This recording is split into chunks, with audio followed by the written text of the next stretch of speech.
de prendre conscience, que ce qu'on croit être la réalité, ne l'est pas forcément, déjà.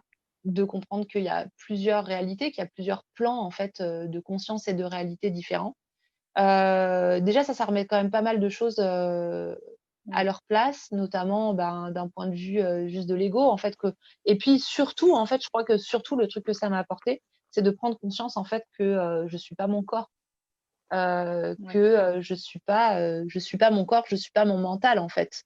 Qu'on s'identifie justement à ce corps, terrestre et c'est ce qui fait qu'il y a beaucoup de choses qui sont difficiles à accepter, mais qu'en réalité, bah, on n'est pas ce corps, quoi et qu'à un moment donné, on quittera ce corps, que notre conscience va subsister, en fait, va survivre, en fait, à la mort du corps physique. Mais je trouve que de pouvoir, vraiment, Le le vivre vivre, concrètement, ouais. le vivre Mmh. concrètement, d'avoir vraiment conscience, en fait, dans son corps de ça, enfin, c'est énorme en fait, ça change tellement de choses dans notre perception, de la vie, dans notre conscience. Enfin, beaucoup de gens qui ont peur de la mort, c'est quelque chose, une pensée qui revient beaucoup. Pas du tout chez moi, quoi. Mais vraiment pas du Ouais, tout. ouais. C'est-à-dire que c'est un truc auquel je ne pense absolument pas. Et c'est pas du tout un truc qui m'inquiète parce que, j'ai la conviction vraiment, enfin, je sais en fait qu'en plus de ça, c'est juste, C'est une passer d'un étape, état hein. à un autre, quoi. Voilà. Ouais. C'est, d'ailleurs, les anciens Égyptiens, en fait, ils se préparaient Mmh. toute leur vie pour Pour ce le passage. passage. Mmh. Plus ça va, plus je m'aperçois qu'en fait, tout dans ma vie, en fait, a du sens et tout est vraiment lié. C'est-à-dire que, le mode de vie, de ce que j'ai pu expérimenter de la vie en autonomie, tout mon parcours, en fait, a du sens et là, je m'aperçois vraiment aujourd'hui dans la période très particulière dans laquelle on est, bah, que ce parcours en fait, c'est important aussi que je le partage en fait. Que je montre, que je puisse montrer aux gens en fait que c'est possible de vivre autrement, même ne serait-ce que, tu vois, aussi par rapport à la façon de s'alimenter, tu vois? Il y a beaucoup de gens qui me posent des questions aussi. Pourquoi le frugivore? Pourquoi la régénération et cetera? Mais parce que ça a du sens en fait. Quand tu es dans une démarche en plus, ésotérique, que tu es médium ou Mmh. tarologue ou que tu travailles en tout cas avec ton intuition, en fait, bah, le mode de vie a Bien carrément sûr, un impact, c'est carrément un clair. Mmh. impact sur, plus tu, épures, en fait, plus tu nettoies, plus tu purifies ton corps et si d'ailleurs, toutes les grandes traditions ésotériques aussi, Mmh. le savaient, Bien sûr, plus en fait tu nettoies en fait ton canal réceptif, en fait. bien Et sûr. plus aussi, et mieux en fait, mieux tu reçois aussi les messages pour toi, en fait, sur ce Mmh. qui te guide, les signes, les synchronicités, en fait, tu vas être beaucoup Mmh. plus à l'écoute parce que tu vas avoir un mental beaucoup plus clair, en fait.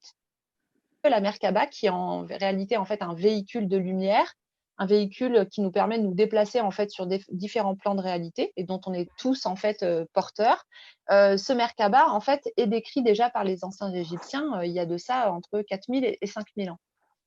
Donc, j'ai trouvé ça fascinant en fait que, la plupart, des grandes traditions ésotériques en fait parlent de ce phénomène de décorporation avec, des mots, des termes, différents, hein, en Égypte, Mmh. on va l'appeler le Merkaba, on va l'appeler, le Merkaba aussi, en hébreu, mais, Dans la en Kabbale, ouais, Inde dans la Kabbale, il y voilà. a aussi ça, ouais. Mmh. Ouais, ouais, c'est ça dans la Kabbale.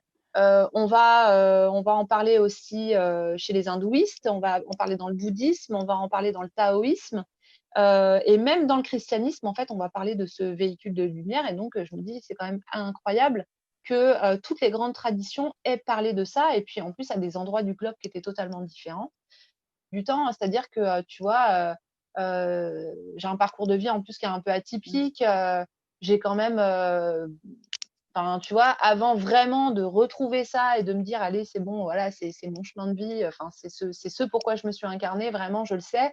Hem, j'ai fait plein d'autres choses, tu vois? À un moment donné, bah, pour moi, ça a plus trop de sens, en fait, de faire des consultations.